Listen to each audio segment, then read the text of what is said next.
Hi friends, welcome to tasty cooking. பேக்கரியில் கிடைக்கிறத விட சாஃப்டான ஸ்பாஞ்ச் கேக் எப்படி செய்யறதுன்னு தான் பார்க்க போகிறோம்.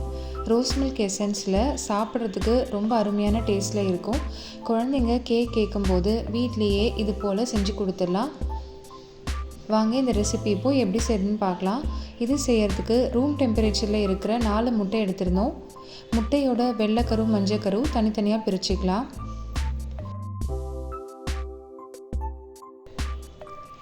முட்டையோட வெள்ளைக்கருவில் பிளெண்டர் வச்சு நல்லா பிளெண்ட் பண்ணிக்கோங்க. இதில் நிறைய ஏர் இன்கார்பரேட் ஆகி இது போல் நுர வரும்.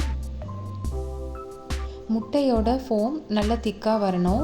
அப்போ தான் கேக் நல்லா சாஃப்ட் அண்ட் ஸ்பாஞ்சியாக கிடைக்கும். மஞ்சள் இருந்துச்சு அப்படின்னா இந்த அளவுக்கு ஃபோம் நம்மளுக்கு வராது. அப்போது கேக் அந்த அளவுக்கு சாஃப்டாக கிடைக்காது.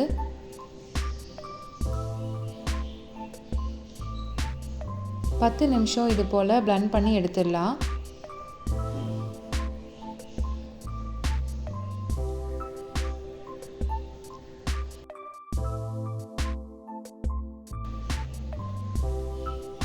நல்லா கெட்டியாக வரும், அதுதான் கன்சிஸ்டன்சி. இனியும் ஒரு 3 நிமிஷம் பிளெண்ட் பண்ணிக்கலாம். தனியாக எடுத்து வச்சுக்கோங்க. இப்போது முட்டையோட மஞ்சக்கரு எடுத்துருக்கோம். இதையும் நல்லா பிளெண்ட் பண்ணிடலாம். கலர் பார்த்திங்கன்னா நல்ல எல்லோவாக இருக்குது. இதுலேருந்து லைட் எல்லோ அண்ட் பேல் கலரில் வரணும்.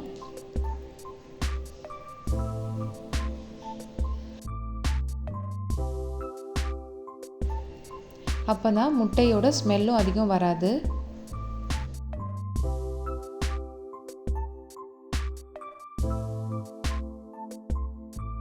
கலர் நல்லா நிறம் மாதிரி வரணும்.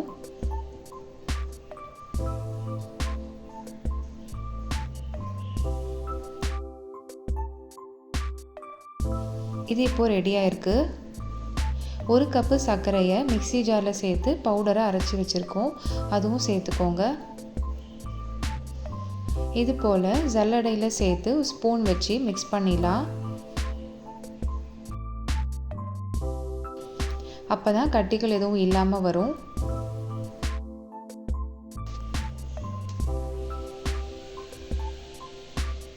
இது போல் செய்கிறதுனால கேக் சாப்பிடும்போது அங்கங்கே கட்டி கட்டியாக தட்டிப்படாமல் இருக்கும்.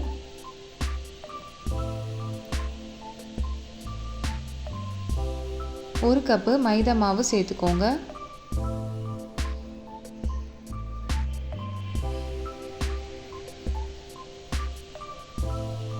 இதையும் ஜலிச்சு விட்டுடலாம். 1/2 டீஸ்பூன் பேக்கிங் பவுடர் சேர்த்துக்கோங்க.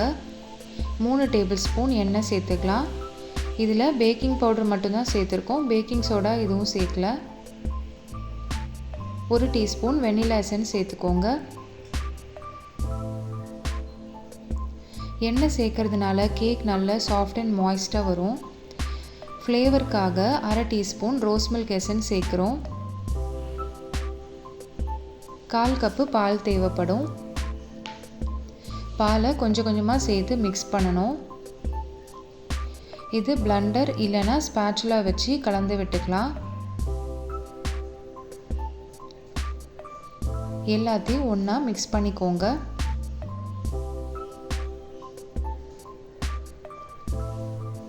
கால் கப்பு பாலில் மீதி இருந்த பாலையும் சேர்த்தாச்சு.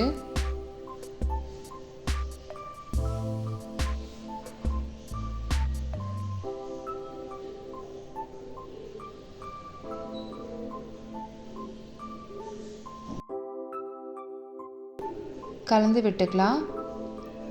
முட்டையோட ஃபோமை தனியாக ரெடி பண்ணி வச்சுருந்தோம், அதை இப்போது இதில் ஆட் பண்ணிக்கணும்.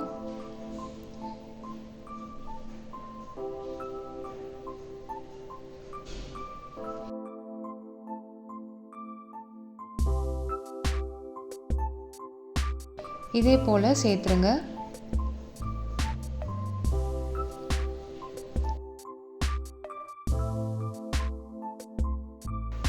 கலந்து விட்டுடலாம்.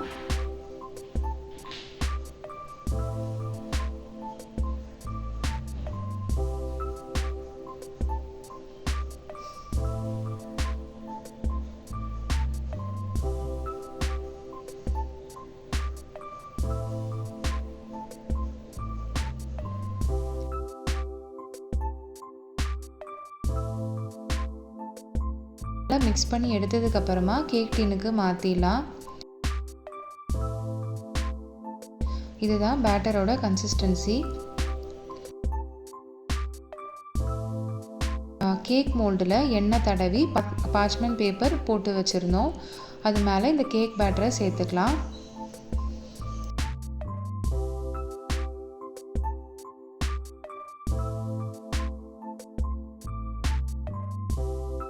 ஏர் பபிள்ஸ் இருந்தால் டேப் பண்ணி ரிமூவ் பண்ணிடுங்க. 10 நிமிஷம் ப்ரீஹீட் பண்ண ஓடிஜியில் கேக் பேட்டரை வச்சிடலாம். 180 டிகிரி செல்சியஸ் 40லேருந்து 45 நிமிஷம் பேக் பண்ணி எடுத்துக்கோங்க.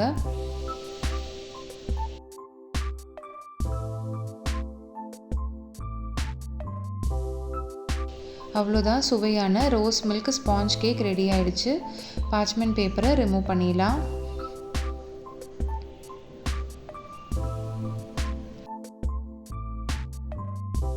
எங்கள் வீட்டில் செஞ்சு வச்ச உடனேவே காலி ஆயிடுச்சு. பசங்க எல்லாம் ரொம்ப விரும்பி சாப்பிடுவாங்க. இது போல் ஸ்லைஸாக கட் பண்ணிக்கோங்க.